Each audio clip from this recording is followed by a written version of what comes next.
projeto que ele estava junto com a Patrícia na Colombina, desenvolveu e vem para a MyWine agora para a gente acelerar e, enfim, tem muitas novidades por aí. Eu comento isso por vocês terem visto o Iragim, o Roberto vai falar um pouco mais sobre o produto na sequência. E a gente vai bater um papo, né, um momento muito importante da empresa. Aqui no conteúdo a gente vai dar uma pincelada muito rápida sobre o panorama de vinhos no Brasil. E aqui a foto dos 4 sócios, então a Marla, minha esposa, sócia fundadora junto comigo. O Cássio está conosco há 3 anos, Cássio. Passa rápido. E agora o Alberto. Então, a nossa proposta é sempre dividir para somar. Acreditamos muito que ninguém faz nada sozinho e juntos nós conseguimos ir mais longe. É sempre uma troca de ideias e um conjunto de opiniões para que a gente possa evoluir. Para aquecer, eu vou contar um caos, como o pessoal comenta aqui.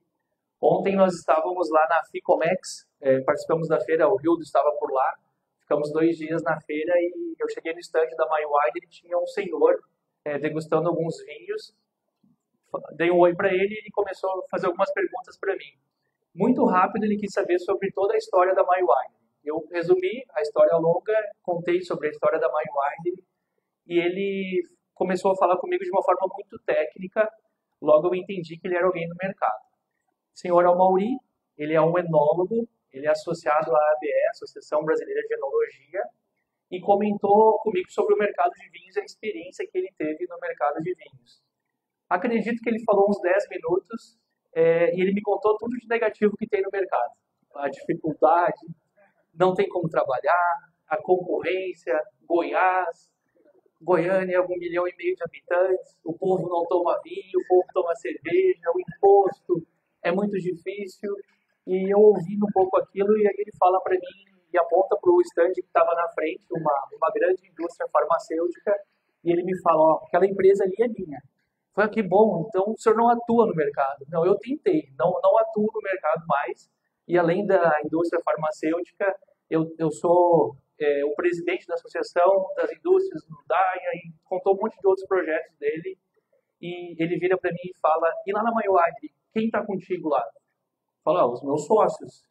Mas o que mais que você faz além da MyWine? Eu falei, não, trabalho na MyWine. Mas qual que é o outro negócio que você tem? E eu falo, não, eu fico na MyWine. Aí, inquieto, ele me pergunta, mas o seu pai, ele faz o quê? Aí eu falo, meu pai se aposentou com 3 empregos na carteira de trabalho dele, ele está aposentado hoje. E a sua mãe? Eu falo, a minha mãe sempre, eu vi ela escrevendo dona de casa nos papéis que ela preenchia. Aí ele inquieto, ele pergunta, como que sobrevive uma empresa só de vinhos? Me conta isso. Aí eu olhei para ele e falei, ó, Mauri, é fácil. Não baixa a cabeça, ergue a cabeça, anda e não olha para trás. Faz acontecer. Não fica pensando em tudo isso que tu contou para mim aqui e faz o negócio andar. E, brincadeira à parte, isso é um pouco da nossa história, o que a gente tem feito nos últimos 12 anos. Nós somos uma empresa familiar, que não tem investidor, não tem um outro projeto. Admiro muito quem tem, né? Sempre aprendemos com parceiros de negócio que têm outras áreas de atuação, mas aqui a gente precisa fazer acontecer e isso é algo que nos orgulha muito. E eu fico muito feliz de ter a nossa equipe aqui presente hoje, porque no final do dia, quem toca o negócio, quem faz as coisas acontecer, é a equipe que está aqui todo dia suando a camisa e fazendo a roda girar. E para falar um pouquinho desses números que o Amaury falou para mim de forma muito trágica, eu trouxe alguns dados aqui do mercado.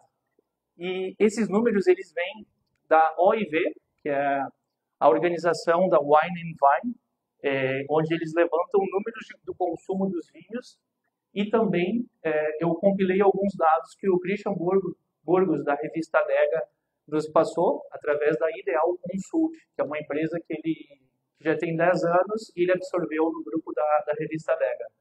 Depois eu posso compartilhar os relatórios que esses dados foram extraídos, mas é só para a gente ter algumas curiosidades aqui. Primeiro, eu vou falar um pouquinho do consumo global de vinhos e a gente termina falando do mercado brasileiro. Prometo que até às 11, pode ser, Rafael? Tem a palestra do Roberto. Brincadeira. Muito rápido aqui. Em 2023, esses dados são do relatório que foi divulgado em abril, ele traz os dados do ano anterior. Então, em 2023, houve uma redução na produção de vinhos e também no consumo de vinhos. Uma queda ali de 10% na produção e 4,7% no consumo. Então, o que a OIV comenta? O consumo de vinhos, ele cai, o valor dos produtos, né, das negociações, ele acaba subindo e a inflação aperta. Porém, um dado muito curioso nesse mesmo relatório é o consumo de vinhos no Brasil. Aqui nós marcamos em vermelho a parte que fala sobre o Brasil sendo o segundo mais importante mercado, né, da América Latina. Ele aumentou em 11,6%, segundo a OIV, o consumo de vinhos. Então, isso é muito importante para nós que estamos no mercado. E aqui só dados, algumas curiosidades, né? Do lado esquerdo, nós temos países, né, com a maior superfície de vinhos plantados. A Espanha, ela lidera esse ranking, seguido pela França, e um ponto curioso, a China vem em terceiro lugar, com superfície de vinhedos plantados. O Brasil ele está figurando aqui na parte de baixo, né? E do lado direito, os países que mais consomem vinhos. Estados Unidos, um grande mercado, ele lidera, seguido pela França e também pela Itália. Aqui, os países que mais exportam do lado esquerdo e do lado direito, os países que mais importam vinhos. Os países que mais exportam, Itália, Espanha e França. Chile é algo curioso pelo tamanho do país, ele é um grande exportador e o mercado brasileiro ele acaba absorvendo boa parte da produção dos vinhos chilenos. E do lado direito nós temos os países que mais importam. Ali, dois fatos curiosos. A Alemanha é um país que mais importa vinho, seguido do Reino Unido. O Reino Unido ele é um mercado talvez aí um terço, um quarto, né, do mercado americano, e ele está à frente em consumo dos americanos. Os ingleses, não só de pint, de cerveja, vivem, mas também de vinhos. Então lá encontramos vinhos de todas as regiões aí que produzem. Aqui agora a gente fala um pouquinho sobre o mercado brasileiro. Esses dados são da Ideal, como eu comentei. E aqui ele mostra o market share por nacionalidade. Então, da esquerda para a direita, nós temos a liderança do Chile, com 39% na média, seguido da Argentina e do Uruguai. Praticamente o dobro, né, se a gente for analisar, do que é o segundo colocado, Argentina e Portugal, né, logo na sequência. Um ponto curioso, nós temos um produtor no portfólio de vinhos uruguaios, que é a Bresseste. Ele está lá, 1, 2, 3, 4, 5, 6, é o sétimo, né, país de origem com maior consumo no Brasil, e ele tem um crescimento de 15%. Então a gente percebe assim, nesse número que grandes marcas, âncoras, né, como a Garzon, que é uma empresa que tem verbas e divulga muito o produto a nível mundial, investe muito no Brasil, acaba alavancando a categoria. Para nós que importamos vinhos de um produtor pequeno, isso é muito bom, né, do Uruguai, porque acaba levando a bandeira do país adiante. Então, acaba nos favorecendo. Nós temos os Bresseste, depois quem quiser degustar está à disposição. Então, isso ajuda. Inclusive, uma pequena informação técnica aqui, paroquial. Esse evento ele foi feito para vocês, então vocês fiquem muito à vontade. Eu acabei esquecendo de comentar. Na esquerda ali nós temos uma estação com vinhos e também com drinks, com o Irá. O Fritz está lá preparado para fazer alguns coquetéis e tem uma seleção de vinhos, né? Vinhos uruguaios, vinhos sul-africanos, vinhos brasileiros, para vocês ficarem muito à vontade a qualquer momento para levantar, ir lá, se servir um pouquinho mais. Tem também alguns pratos do buffet que está separado lá para a gente degustar no final do evento, mas se quiserem já ir lá pegarem um pratinho, fiquem à vontade, é para vocês, tá? Podem ficar muito à vontade em relação a isso. Dando sequência, aqui fala um pouquinho sobre o share, né, de vinhos nacionais com vinhos importados. Na primeira imagem, da esquerda para a direita, a gente percebe assim, uma mudança bem significativa na questão do espumante brasileiro. Os números eles são do primeiro semestre desse ano, né, de janeiro a abril, e aqui a gente percebe um aumento, né, no consumo de espumante nacional.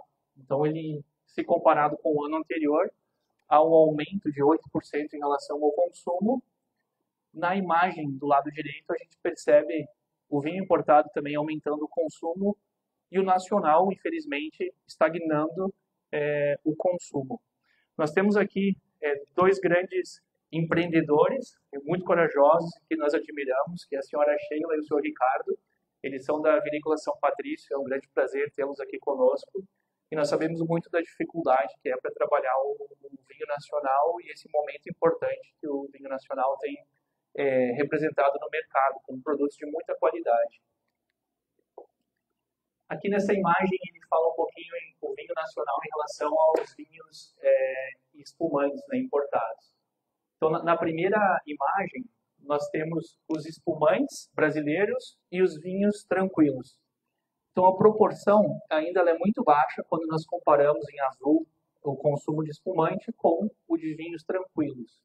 Vinhos tranquilos, falamos de brancos, rosés e tintos, vinhos que não têm a presença do gás carbônico.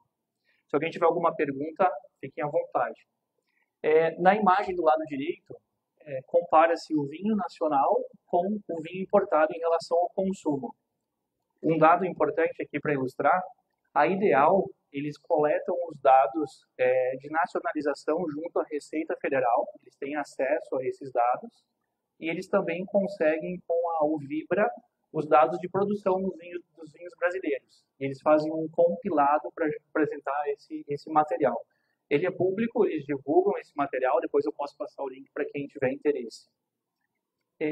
Aqui é uma imagem super interessante, porque ela nos diz muito. Aqui mostra a evolução do mercado de 2015, a primeira coluna do lado esquerdo, até o ano de 2024, do lado direito. O que a gente percebe aqui? Em amarelo, a gente tem os vinhos tintos. Em laranja, nós temos os vinhos brancos. Em cinza, nós temos os vinhos rosés. E a última cor, embaixo, os espumantes.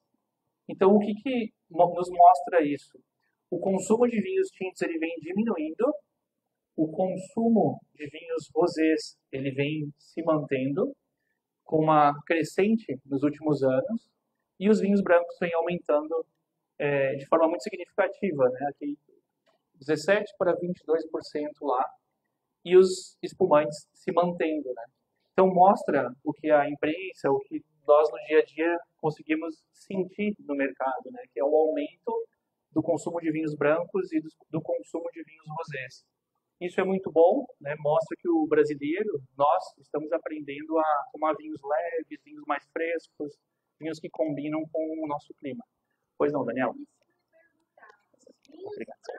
Eu gosto muito do vinho branco. Ele é mais refrescante, ele é melhor que o nosso clima? Boa pergunta.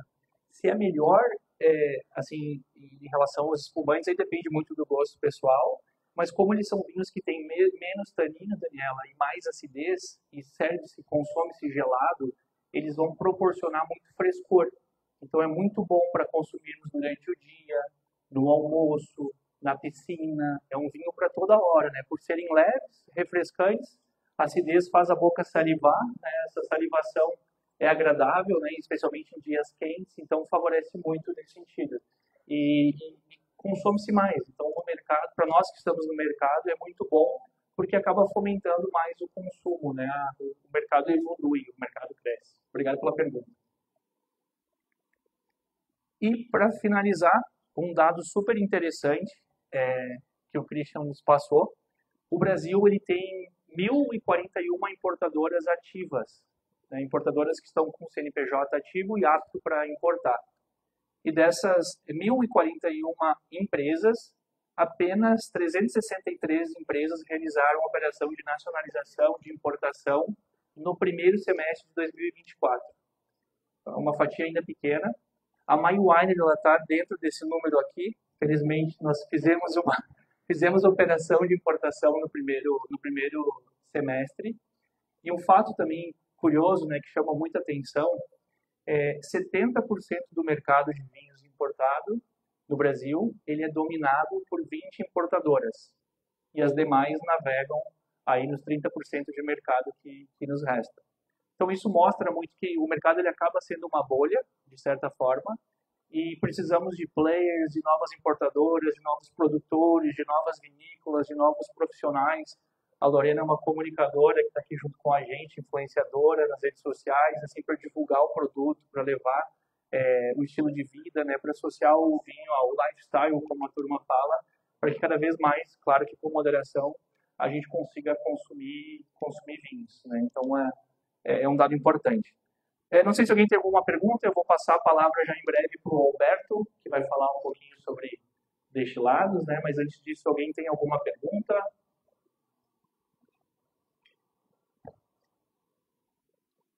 João Vitor, você está com uma cara séria.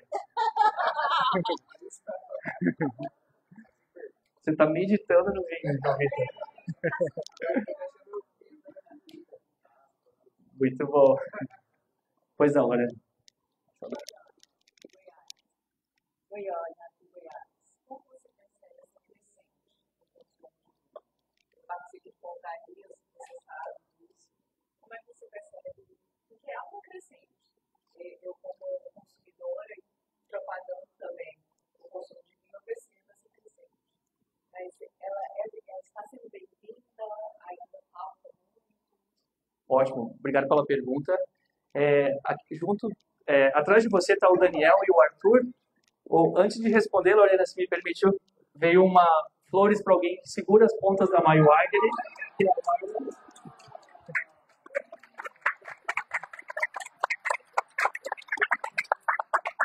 Acho que eu posso falar em nome do Cássio e também do Alberto. Nós somos muito gratos por ter a Marla, porque ela vai cuidar da conta da nacionalização dos impostos pagos, ela vai cuidar da folha de pagamento, ela vai cuidar se a tia que vem da geral, a faxina apareceu na empresa ou não, ela vai cuidar da Francesca e da Melissa, ela vai carregar todo mundo aí no colo, vai fazer um trabalho de backstage e ainda vai sorrir nos eventos e carrega um grande impacto. Então, nós somos muito gratos aí, Marla, a tudo que você faz para a sua família, né, para a nossa família e também para a empresa. Uma coincidência importante, a My Winery foi fundada no mesmo dia que eu conheci a Marla, só que alguns anos atrás, né? Então, nosso muito obrigado. Muito obrigado por tudo que você faz. Obrigado.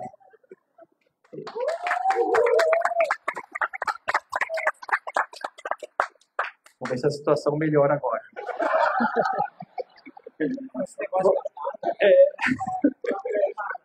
Acho que eu escapei, né?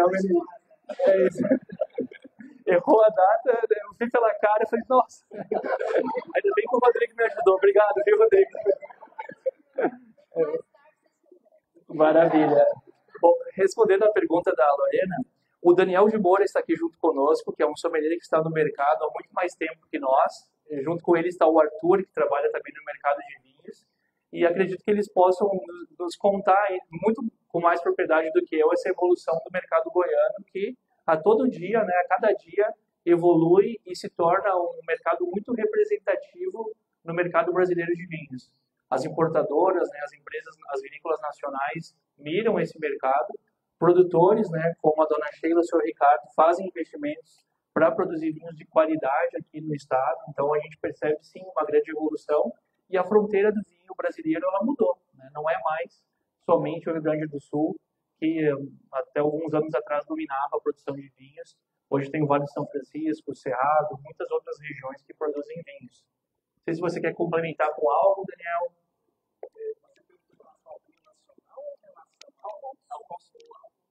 Boa noite, pessoal. Em relação ao consumo de vinho, eu estou aqui tem 14 anos que eu tenho trabalhado com vinhos aqui em Goiás. E eu sempre trabalhei nessa área de eventos, redes sociais e eventos corporativos. E também com auxiliando em cartas em restaurantes que abrem aqui em Goiás. É um perfil muito interessante, porque a resposta para você é sim, aumentou muito. O Arthur, ele é sócio da mãe dele no buffet meu companheiro, mas tem que falar, melhor vir do estado de Goiás, para Patrícia Xavier, DP, e é verdade, ele é o proprietário com a mãe. Então, eu sempre trabalhei com eventos sociais, que eu acho que preocupado com o melhor. O mercado mudou demais. Se nós falamos 14, 12, até 10 anos atrás, o que você vendia de bebidas de vinho? Vou falar vinho em geral, espumante, ponto final. E eles falavam, quanto que é a média? É 3 a cada convidado. Certo? Assim, uma garrafa a cada 3, né? Assim, 100 pessoas, você comprava 33 garrafas. Vinho, não vendia. Estamos falando 12 anos atrás. Hoje o mercado mudou.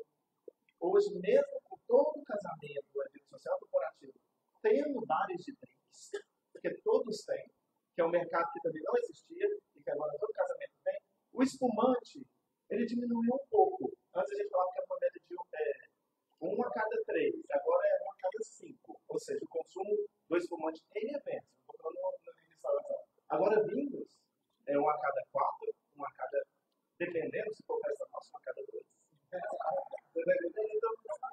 Então, antes não existia o consumo de vinho. Hoje, o consumo de vinho tinto, o branco ainda é um pouquinho menor. Mas, basicamente, todo o casamento, tipo na área que a gente trabalha, que a gente fornece, tem um fornecimento de vinho tinto, coisa que eu não comeria nunca e consumir muito, 10 anos atrás. Além do bar de drink. O espumante continua, mas o consumo aumentou, sim. É drástico. Você vê ano por ano.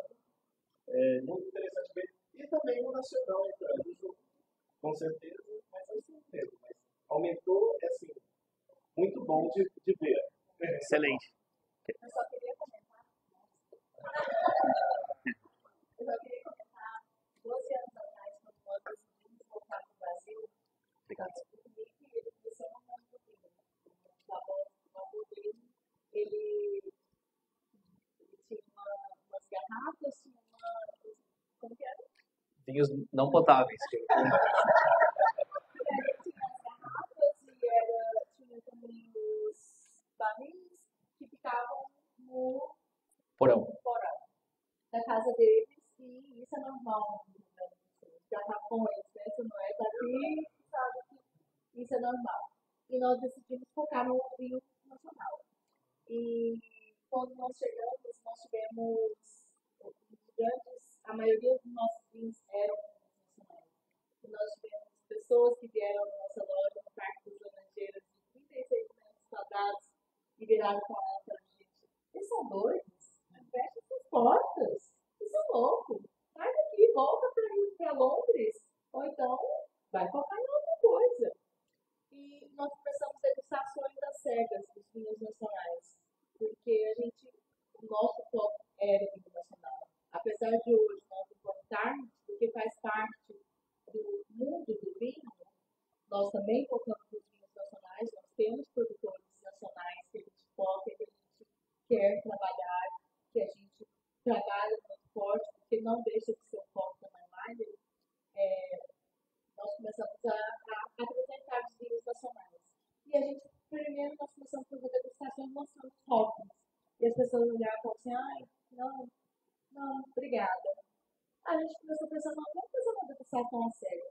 O Felipe começou a embalar as garrafas com papel laminado. E aí aquele papel que a gente usa na cozinha. E era tudo embalado. E aí ninguém via nada. E aí ele dava para as pessoas. E as pessoas olhavam o vinho, degustavam o vinho e falavam: nossa, esse é um Bordeaux. Não, esse é um vinho português. Esse é um vinho fenomenal. Esse vinho é maravilhoso. Eu quero uma caixa. E a gente abria a garrafa, tirava a foto. E era um vinho nacional. E as pessoas: não pode. Não pode. E as pessoas começaram a gostar.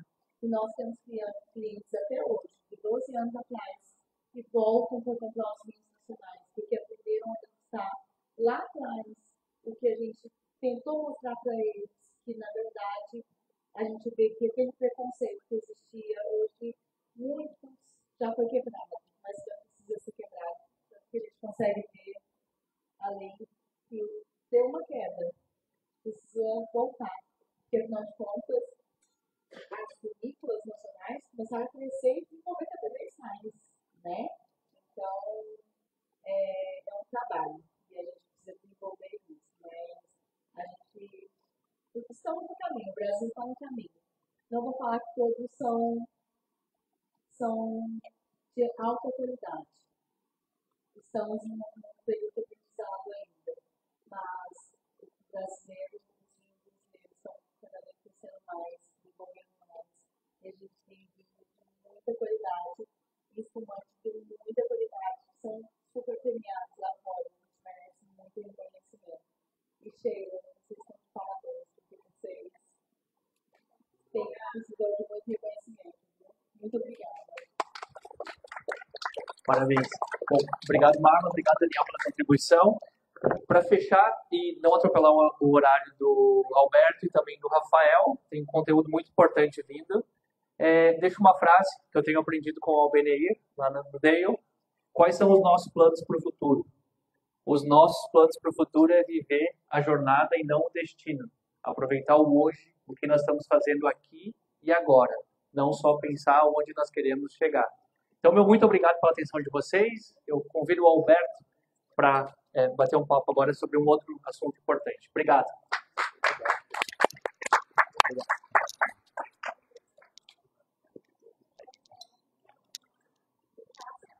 Pessoal, boa noite novamente. Enquanto a gente faz aqui o setup, vou contar para vocês. E a brincadeira do Michael Bay, como a gente fez.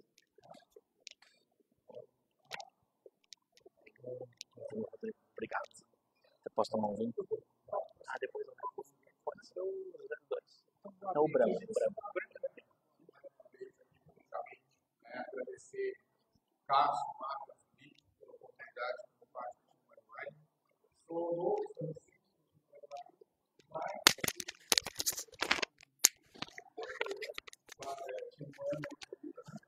somos amigos há muito tempo e acompanho bastante o sucesso da empresa há bastante tempo. Obrigado, Manu. Desde a lojinha de 36 metros quadrados lá no Parque Laranjeiras. É uma empresa que eu admiro muito, sempre admirei o trabalho dos meninos, sempre admirei bastante.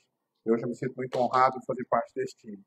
Falando em time, antes de começar, queria também parabenizar aqui nosso time comercial, João Vitor, Eber Levi, Angelina Soares, que estão aqui não só brindando os 12 anos de Manuais, mas brindando também a meta de agosto batida, né? Parabéns, meninos. São meses aí de bastante sufoco, bastante correria, que trouxe muito resultado, né? Então é importante a gente comemorar aí as nossas conquistas. Então vamos lá, falar um pouquinho para vocês sobre o mercado de bebidas como um todo. O mundo dos vinhos é algo novo para mim, tem me encantado bastante, né? Mas o mundo das bebidas é algo que eu já venho numa trajetória há algum tempo. E a ideia é a gente falar um pouquinho sobre isso. Primeiro ponto importante, a gente falar dessa mudança de cultura de consumo que vem acontecendo, né, no nosso segmento da gastronomia. E primeiro ponto aí é que bebida é gastronomia, né? Assim como nosso amigo Rafael ali faz um trabalho fantástico lá no Joar, nos restaurantes que ele atua, com os pratos, o vinho, a cerveja, o destilado entra no mesmo propósito, que é de trazer uma experiência sensorial para o nosso cliente. E é legal a gente ver como isso vem mudando ao longo do tempo, né? Porque a gente era muito feliz quando o melhor pão possível para se comprar era o pão quentinho na padaria, que acabou de ser produzido. Hoje a gente quer saber qual o levain, qual que é o formato, qual que é a técnica, né? Quem falava em levain há um tempo atrás na hora de comprar um pão? Hoje a gente tem essa preocupação. Mesma forma o chocolate, né? A gente comprava um chocolate, enfim, já adorava ali o chocolate simples. Hoje a gente está falando de bean to bar, né? Produzir desde o grão até a barra, o processo produtivo. Existe uma mudança de cultura de consumo quando o assunto é gastronomia. Isso é fato, tá? Isso a gente percebe no nosso dia a dia. Isso está mudando a nossa forma de lidar com aquilo que a gente consome quando o assunto é gastronomia. Conversava ali com a Sheila e com o Ricardo sobre a evolução do vinho, né? A primeira grande virada do vinho no Brasil foi uma garrafa de cor azul. E aquilo era uma experiência de consumo diferenciada. Hoje a gente tem o privilégio de falar em vinho produzido em Goiás, né, como na Vinícola São Patrício, né, com, claro, muito investimento em tecnologia, muito investimento, né, em estrutura, Mas, por exemplo, a gente fala hoje do lúpulo produzido em Goiás para a fabricação de cerveja, que era uma cultura que até muito pouco tempo era bem restrita para países como o nosso. Então, tem uma cultura de consumo que vem mudando quando o assunto é bebida. E o que mudou? O foco na experiência. Esse é um ponto importantíssimo. Tá? E com essa mudança da cultura de consumo, empresas como a MyWine, como o Irá, acabam entrando nessa maré, nesse fluxo, nessa correnteza, né, dos produtos que geram experiência. O Felipe mostrou para a gente que o mercado mundial de vinhos está decaindo. Isso é uma tendência? Sim, a gente vai falar já sobre tendências. E a gente vai entender por quê. Mas o consumo de vinho de qualidade, o consumo de vinho focado na experiência, está crescendo, que é o que a gente faz aqui na MyWine. Então, nós estamos investindo no mercado que está em queda? Não. Nós estamos investindo no mercado que está em ascensão. Né? A gente falava sobre o mercado do gin, que é um mercado que teve um boom, né? Teve um frenesi maior, mas hoje a coquetelaria está crescendo muito fortemente. Hoje a gente percebe que um bar, por mais simples que seja, ele tem a necessidade de ter um trabalho de coquetelaria. Ou seja, o mercado de gin tem aí uma promessa muito grande de crescimento com base nisso. Então, o primeiro ponto importante, quando a gente fala do momento que a gente está, quando o assunto é bebidas, é entender que existe uma mudança de cultura de consumo. Eu tive o privilégio de vivenciar isso dentro da cerveja artesanal, onde a gente teve uma reviravolta na forma de consumir cerveja. Né? E a gente percebe que com o vinho isso é cada vez mais forte, cada vez mais frequente. E também com os destilados. Né? Aquele drink com guarda-chuvinha já era. Hoje a galera fala de drinks. Né? Hoje é normal nas nossas rodas de conversa sair algum termo, né, técnico de coquetelaria, como um Fitzgerald ou um Dry Martini, um Negroni, a forma como você gosta do seu Dry Martini e assim por diante. Falando nisso, antes de continuar, só falar para vocês que a gente tem 2 drinks feitos ali com o nosso gin, com o Irá. Né? Tá lá o Fritz, que é um bartender especialista no assunto, fazendo para a gente Fitzgerald, que é um drink, que é uma caipirinha de gin, é um drink com limão, gin e angostura, que é um bitter aromático, e Negroni, que é o drink mais vendido do mundo. Tá? Então, quem quiser degustar um drink feito com Irá, o Fritz está ali para fazer isso para a gente. Então, pessoal, essa mudança de cultura de consumo da gastronomia, e bebida é gastronomia, tá? Ela é o drive, ela é o direcionamento para todo esse movimento que vem acontecendo, não só com a MyWine, mas com as empresas de bebidas como um todo. E quais são as tendências que estão guiando esse mercado? Quando a gente fala em tendências de bebidas, tem algumas que estão bem evidentes para a gente. Hoje a gente vive, né, um mercado que está cada vez mais voltado para a geração Z, que é uma geração com foco em bem-estar. Então, existe um movimento, né, de tendências para bebida zero álcool ou bebida low álcool, baixo álcool. Vocês sabem qual a diferença? Bebida zero álcool é aquela que é feita por um processo tradicional, convencional, né, mas a gente tem ali a separação do álcool. Tá? Uma bebida de baixo álcool é uma bebida que é feita pelo processo tradicional, convencional, mas que ele é feito para reduzir essa quantidade de álcool. Então, no mercado de cerveja, por exemplo, vocês encontram 2 cervejas diferentes, a sem álcool e a zero álcool. A sem álcool pode ter até 0,5% de álcool, segundo a nossa legislação. A zero álcool tem 0. Tá? Então, hoje existe uma tendência muito grande, bebidas abaixo de 5% de álcool e zero álcool. Outra tendência, né, que é muito forte no mercado de bebidas, embalagens, né? Você ter uma experiência já começando pela embalagem. Outra tendência, as pautas ESG. Então, se você tem uma embalagem retornável, se você tem uma embalagem ecologicamente correta, né?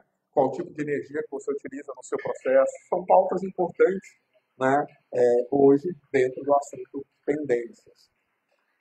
E quando a gente fala especificamente dos destilados e do que a gente faz, do que a gente produz aqui na MyWine, nós tivemos uma onda muito forte da cerveja artesanal, nós temos uma onda do vinho, mas quando a gente fala de destilados, nós estamos falando que o próximo caminho, o próximo passo, a próxima tendência são as bebidas alcoólicas mistas.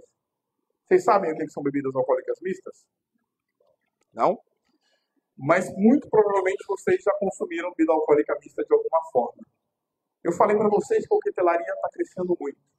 Né? Hoje todo bar tem uma certa obrigação de ter coquetelaria no seu cardápio. Tá?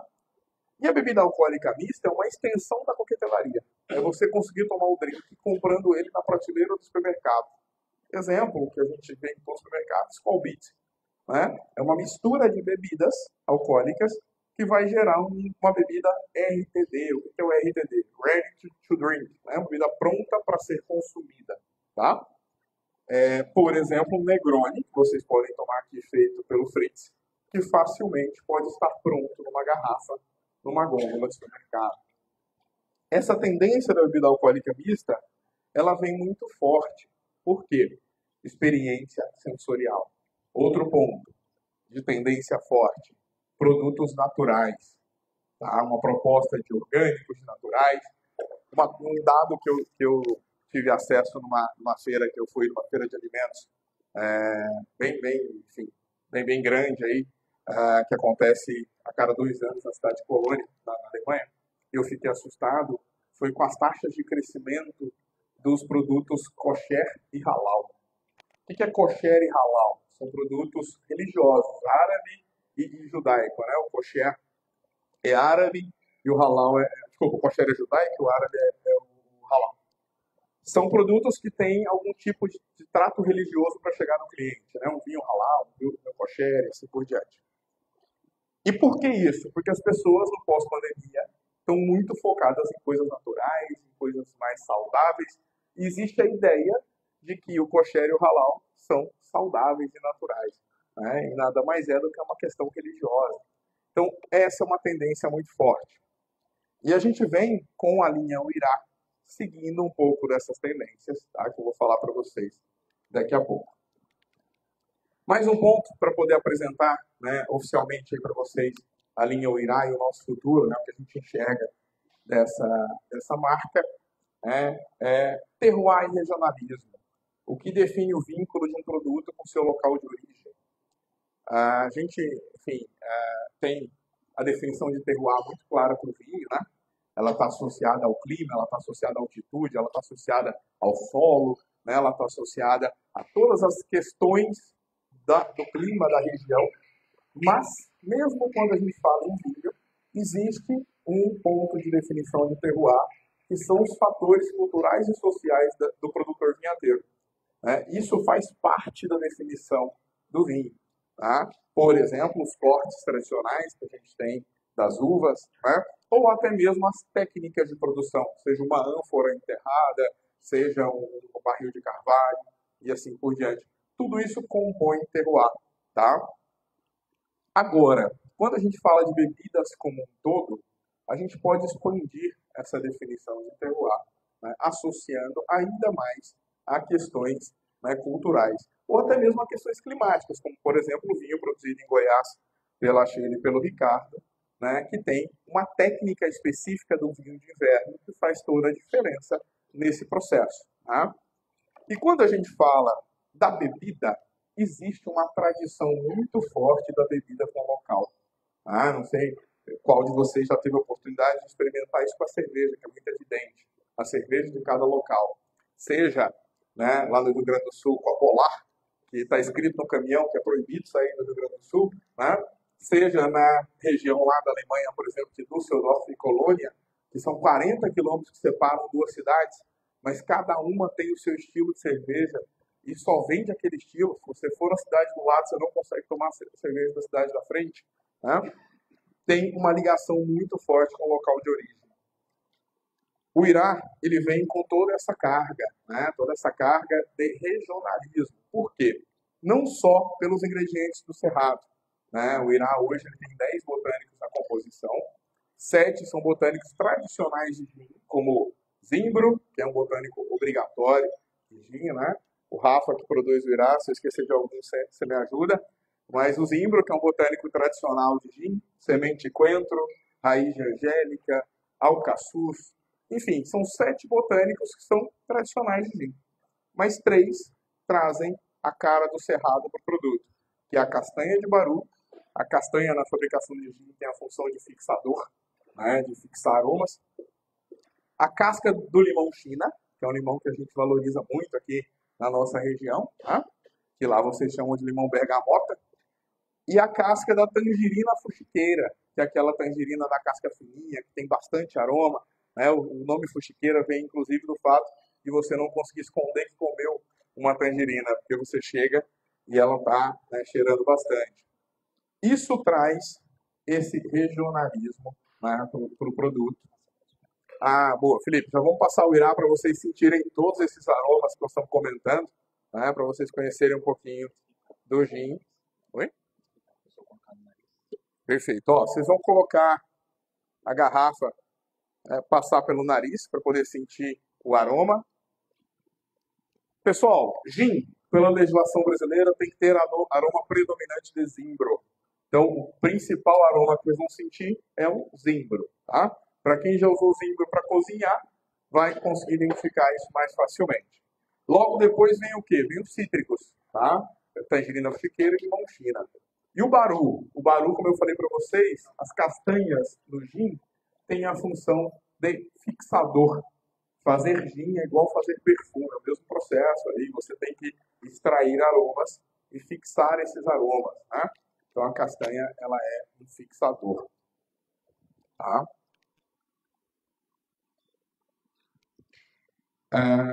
Tem uma legendinha ali.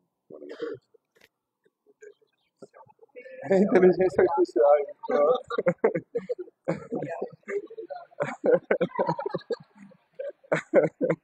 Verdade, ó. Bebida em copo de vidro, descrição gerada automaticamente com confiança média. Ó, legal.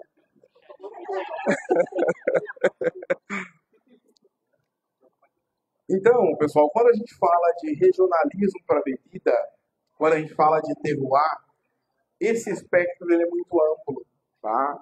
Nós estamos falando dos ingredientes regionais? Estamos, como no caso do Irá, né?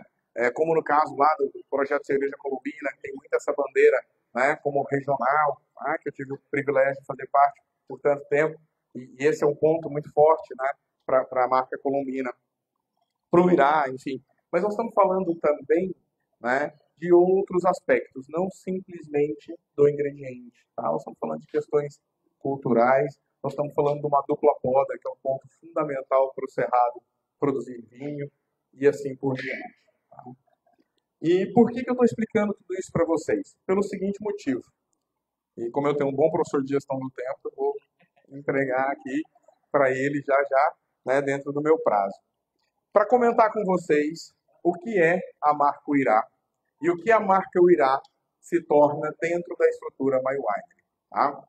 O Irá nasceu como uma marca de gin, tá? Como eu disse para vocês, com esse conceito do cerrado muito forte, né? Um cerrado de sensações, é inclusive como a gente se define. Tá?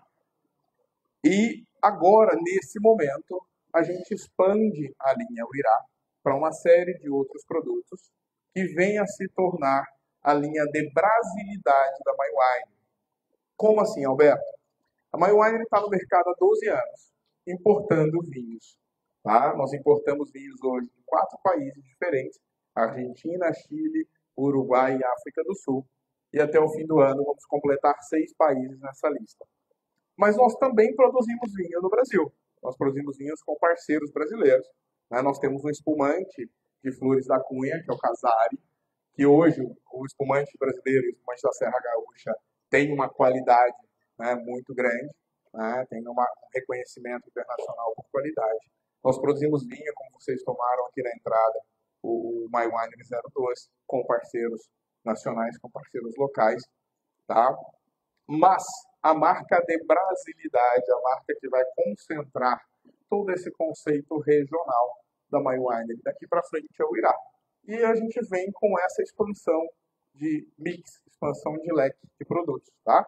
Bebidas alcoólicas mistas, e enfim, assim por diante, tá? Concentrando dentro da marca o Irá a linha de brasilidades. Então é um privilégio poder compartilhar isso com vocês aqui hoje, apresentar um pouquinho, né, desse nosso trabalho futuro, tá? Desses 12 anos, O IRA traz para a BioWine uma indústria para compor esse portfólio, para compor esse mix de atuação, e isso acaba abrindo um leque para a gente poder experimentar aí uma série de outras coisas. Em breve vocês vão poder experimentar, vão ser convidados para os lançamentos dos novos produtos, tá?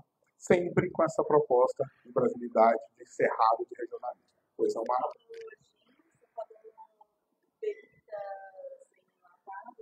Bem-vindo também, do Irá? Pode. Bem-vinho também, com certeza, bem-vinho. A marca Irá, a ideia é que ela seja uma plataforma de marca, né, para os produtos regionais da linha MyWine. E aí tem vários projetos coligados, ali inclusive um grande parceiro de projeto, por favor, Vitor Hugo. Rodrigo, você leva ali para o Vitor Hugo, por favor. Boa noite, gente. A gente conversou com o Dr. Francisco Porto sobre a bebida pronta, a bebida mista. Lá em Anápolis tem um restaurante que deu o nome agora, um Negroni Mendes, na Barrica, não sei se é francês, uma barrica de barreira, que foi o melhor Negroni que eu bebi na minha vida. Então, assim, curiosidade de poder também vincular essa questão de bebida mista, né? Vai ter? Vamos ter sim, Vitor Hugo. Vamos ter bebida alcoólica mista engarrafada, o Negroni vem em breve, inclusive, né? Vem com madeira também, mas naturalmente vem coisa do Cerrado aí, né? Então tem uma pegada bem legal. Nosso Negroni já tem uma receita definida. A gente tem algumas outras receitas e algumas outras formulações que a gente está tratando com alguns parceiros, tá? Mas vem novidade por aí sim. E vem vinho também, né? Como a Marla bem comentou, a marca Irá, ela vem para abraçar essa proposta, né, de vinhos nacionais dentro da MyWine. Oi? É verdade, olha só, eu não comentei com vocês a estrutura de marca do Irá, né? Então, ponto importante comentar por quê? Alguns motivos. Primeiro que essa marca é uma marca premiada, tá? Essa garrafa, ela ficou com medalha de bronze no concurso brasileiro de design, tá? Então, uma marca que já tem aí 2 anos, tem pouco tempo, mas já é premiada. E ela foi desenvolvida por uma empresa goiana, que é super premiada, né, quando o assunto é branding, que é Enredo Branding, tá? A galera que manda muito bem aqui em Goiânia. E eles que desenvolveram a marca Irá. De onde vem o nome Irá e de onde vem a estrutura de marca? Quando a gente fala de gin, a gente fala de botânicos.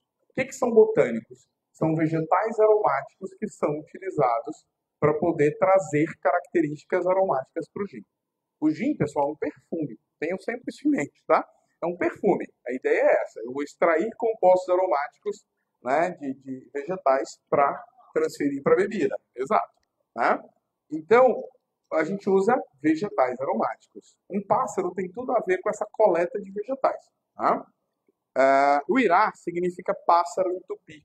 A gente quis buscar essa denominação, né, uma denominação genérica de pássaro, né, para que a gente trouxesse para a marca essa proximidade com os botânicos, com a terra, com o regionalismo, que a marca conversa tanto. Tá?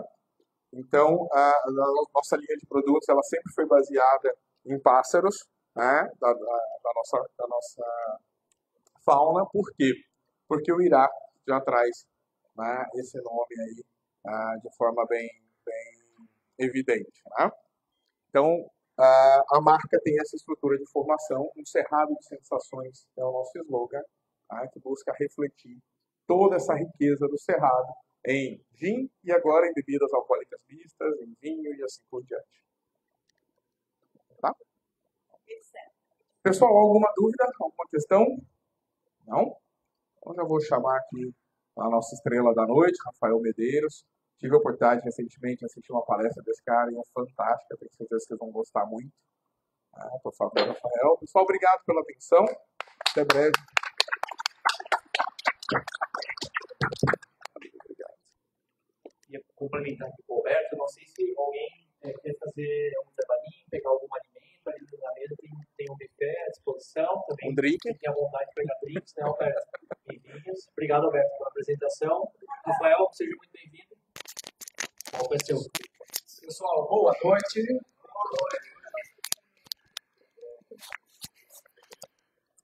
Prometo que nós vamos ter um papo aqui muito eficiente, que você nem vai ver o tempo passar. Então nem preocupa com o lanche, daqui a pouco a gente lancha esse buffet maravilhoso aí. Bom, quero agradecer ao Felipe, a toda a equipe de sócios por estar aqui. Dá para perceber que esse é um ambiente de pessoas que amam aquilo que fazem e proporcionam momentos felizes para outras famílias, né? Porque espumante, vinho, essas bebidas são momentos em que a gente comemora situações memoráveis. E eu me alegro por estar aqui. Aqui é um pouco do meu trabalho. Eu atuo em todos os 27 estados do país. Todos eles eu já tive a oportunidade de ministrar palestras e treinamentos. Quarta-feira eu estava palestrando em João Pessoa, ontem em Campina Grande. E aqui, olha, 1.200 pessoas em Manaus, 2.000 pessoas em Recife, 1.500 pessoas em Belém do Pará, Dourados, Mato Grosso do Sul, Goiânia, Goiás, Natal, Rio Grande do Norte, Rio de Janeiro. Eu estive agora em junho, no Rio de Janeiro, palestrando para a equipe do COB, que foi o Comitê Olímpico Brasileiro. 70 líderes do COB.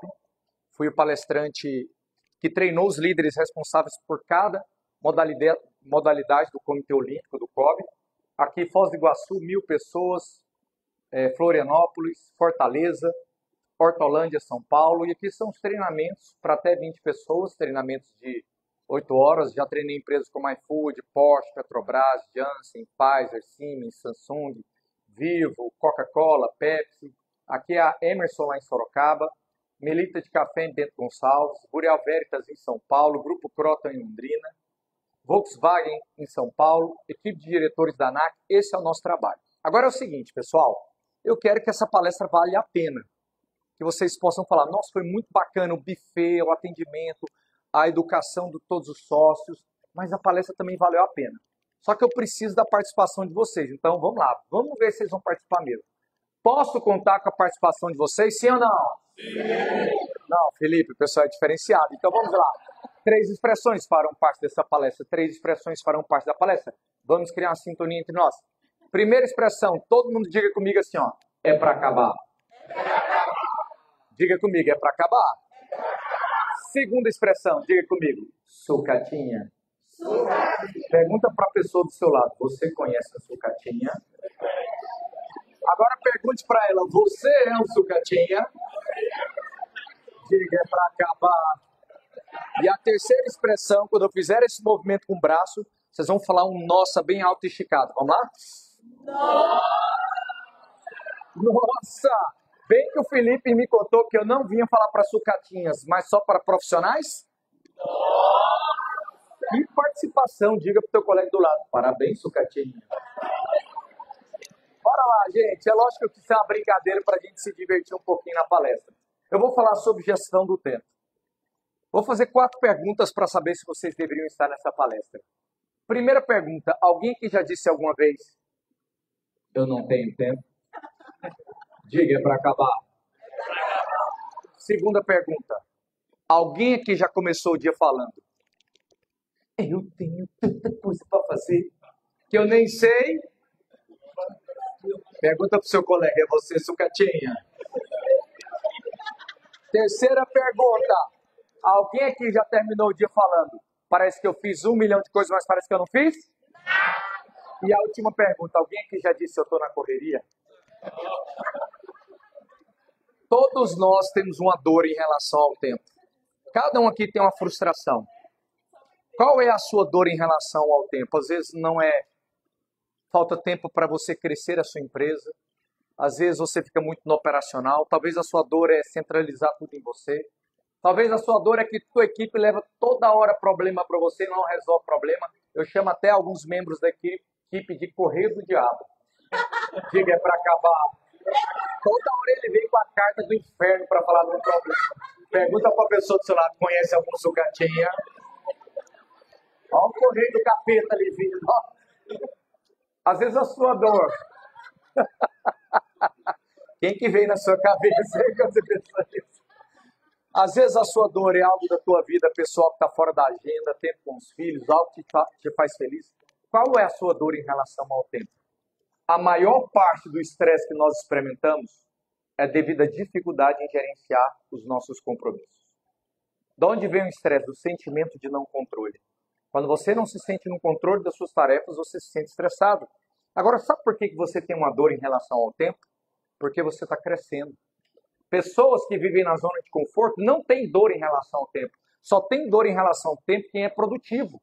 Porque a grande verdade é que conquistas produzem tarefas. Vocês demoraram meia hora para lembrar que tem que falar nossa. Vamos lá. Vamos lá. Conquistas produzem tarefas. É a bebida, falaram. É o drink. Conquistas produzem tarefas. Quer que eu prove que conquistas produzem tarefas? Quem aqui é casado? Levanta a mão. Não precisa ter vergonha não, levanta mesmo. Assim. Pelo rosto eu vi quem era casado. Estão mais felizes do que os solteiros. Diga para os solteiros, toma sucatinha.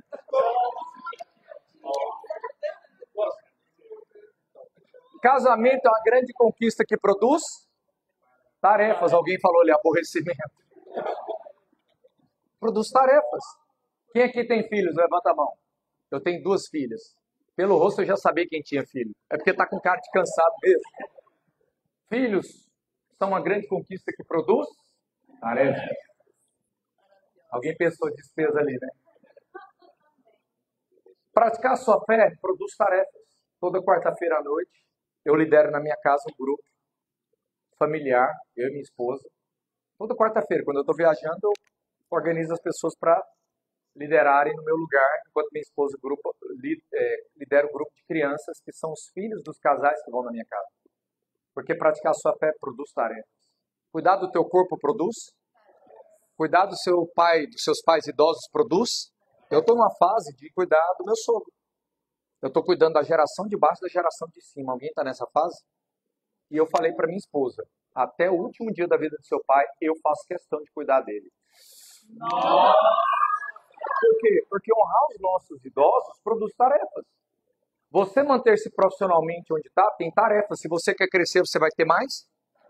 Percebe que conforme você vai sendo produtivo, você multiplica os pontos produtores de tarefas. Então a própria produtividade te traz um sentimento de descontrole.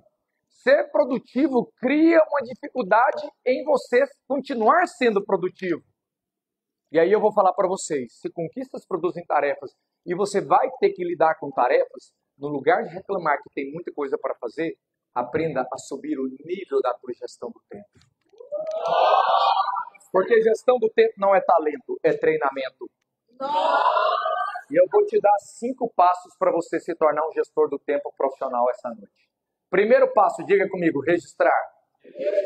A primeira coisa que você tem que fazer é, não faça do seu cérebro um gestor de tarefas. Seu cérebro não foi feito para ser um escritório de pendências.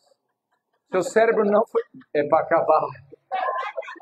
Seu cérebro não foi feito para gerenciar pendências passivas. Quando você deixa tarefas no cérebro, você cria excesso de processamento cerebral. Seu cérebro não te dá trégua. O tempo inteiro ele é bombardeado. Você está focado, você lembra de uma coisa. Você está tomando banho, você lembra de uma coisa. Você está conversando com alguém, daqui a pouco você vira pessoa soluça. Você está bêbado? Não, eu estou lembrando das coisas. Exatamente, está dormindo, a mente não para.